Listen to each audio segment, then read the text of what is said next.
আসসালামু আলাইকুম everyone, welcome to my channel. আশা করি আপনারা সবাই অনেক ভালো আছেন। আজ আমি আপনাদের তৈরি করে দেখাবো ভেজিটেবল ব্রেড পিৎজা। মাত্র 5 মিনিটেই কিন্তু আপনারা এই পিৎজাটি বাসায় তৈরি করে ফেলতে পারবেন।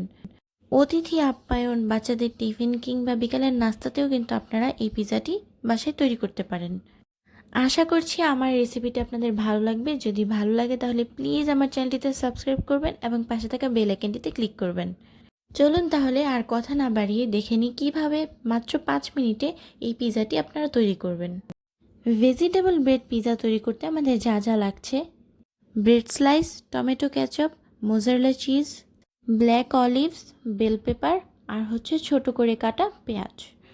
আর এখানে আমি 3 ধরনের বেল পেপার ইউজ করেছি, আপনারা চাইলে যে কোনো একটা দিয়েও করতে পারেন। এখানে আপনারা আপনাদের পছন্দ অনুযায়ী ভেজিটেবল অ্যাড করতে পারেন। এখন আমি পিৎজার টপিংটা তৈরি করে নিব। এখন এর মধ্যে আমরা কেটে রাখা পেঁয়াজ ও বেল পেপারগুলো দিয়ে দিব। আমি এখানে 3 ধরনের বেল পেপার ব্যবহার করেছি। আপনারা আপনাদের পছন্দ অনুযায়ী যে কোনো ভেজিটেবল দিয়ে এটা তৈরি করতে পারেন। এখন এর মধ্যে স্বাদ অনুযায়ী লবণ দিয়ে দিব। দিচ্ছি 1/4 চা চামচ গোলমরিচের গুঁড়া। এখন এই সব কিছু একসাথে ভালোভাবে মিশিয়ে নিব। এখানে আমি একটা ব্রেড নিয়ে নিয়েছি। এখন এই ব্রেডটার উপর 2 টেবিল চামচ টমেটো কেচাপ ভালোভাবে স্প্রেড করে দিব।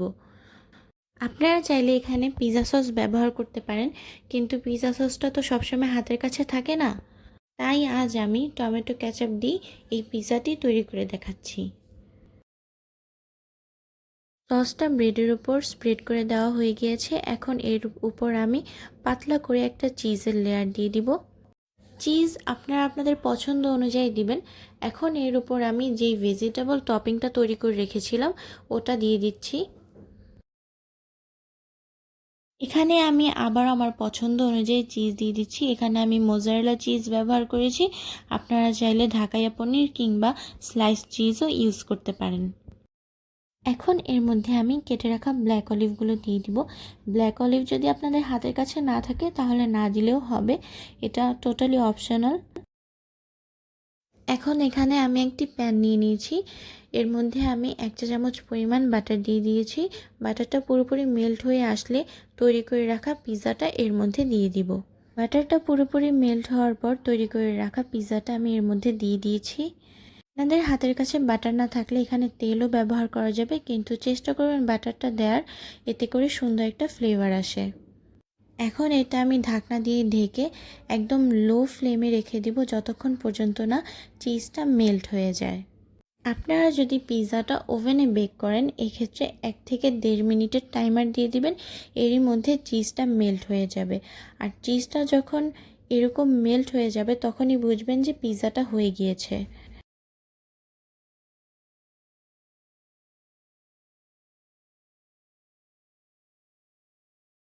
আমার পিৎজাটাও হয়ে গিয়েছে। এখন এটা আমি একটি সার্ভিং ডিশে তুলে নিব।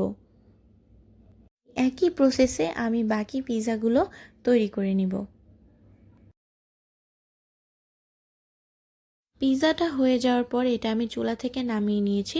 এখন এটা আমি মাঝখান থেকে একটু কেটে আপনাদের দেখাচ্ছি যে এটা কেমন হয়েছে।